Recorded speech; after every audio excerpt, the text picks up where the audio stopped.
안녕하세요. 강화기독국제학교 교장 임종옥 목사입니다.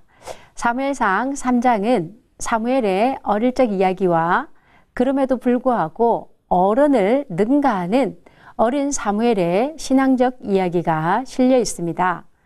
어린 사무엘이 헌신했던 시대는 오늘날처럼 혼탁하고 많은 이들이 하나님을 외면한 채 살아가고 있었습니다. 사무엘상 3장 1절에서 당시 상황을 읽을 수 있는데, 사무엘이 엘리 제사장 밑에서 여호와를 섬기고 있을 때 사람들의 죄악으로 인하여 등을 돌리고 계셔서 여호와 하나님의 말씀이 희귀했다라고 합니다. 즉 여호와께서 이스라엘 백성들에게 선지자를 통하여 개인에게 직접 말씀하시지 않으셨다는 것을 볼 수 있습니다. 그만큼 이스라엘 백성들은 하나님을 떠나 있었고, 심지어는 제사장 직분에 있는 엘리 제사장까지도 충성되게 하나님을 섬기고 있지 않았음을 본문 2절과 3절, 13절을 통해서 알 수 있습니다. 그러나 이런 시대에도 하나님은 하나님의 말씀을 듣고 선포할 입술을 찾으셨는데, 그것이 바로 어린 아이에 불과한 사무엘이었습니다. 하나님은 7절 말씀에 사무엘이 여호와를 알지도 못하고 여호와 하나님의 말씀도 아직 그에게 나타나지 않은 그때에 3번씩이나 사무엘을 부르십니다. 더욱 우리를 의아하게 만드는 것은 10절 말씀에 여호와께서는 직접 사무엘 앞에 나타나시고 그의 목전에서 애타게 사무엘아 사무엘아 부르십니다. 이후에도 하나님은 제사장 직분자에게 나타나는 것이 아니라 오직 실로에 있는 사무엘에게만 말씀으로 자신을 나타내어 주십니다. 이 본문을 보면 하나님이 사람을 세우시는 방법은 오직 하나님의 강력한 주권하에 있음을 알 수 있습니다.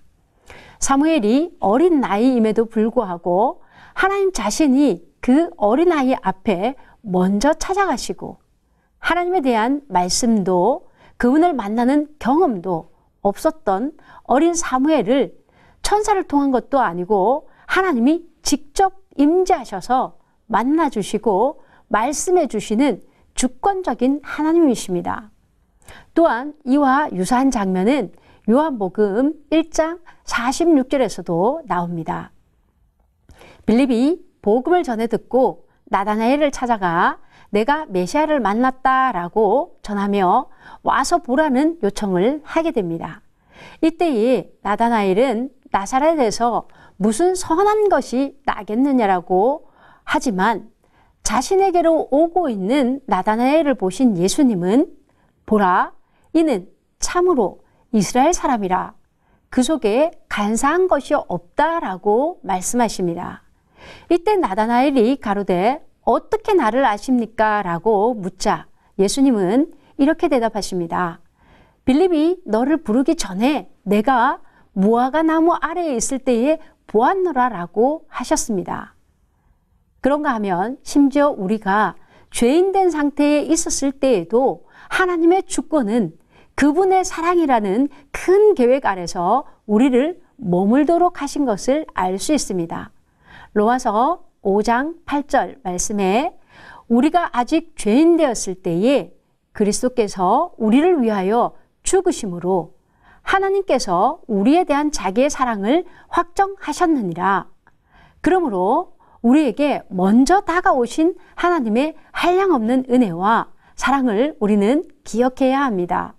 시대가 어둡고 혼탁할지라도, 심지어 모든 제사장들이 타락할지라도, 주의 종이 하나님의 음성을 듣지 못하는 시대가 온다라고 할지라도 하나님은 그 시대에 얼마든지 누구를 통하시든지 말씀하실 수 있는 분이시며, 또한 우리의 추악한 숨겨놓은 죄악까지도 드러내시고 심판하시는 분이심을 믿어야 할 것입니다.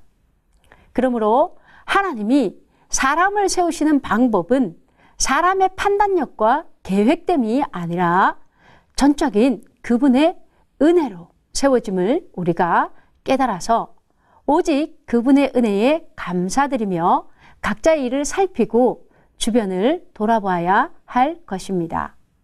감사합니다.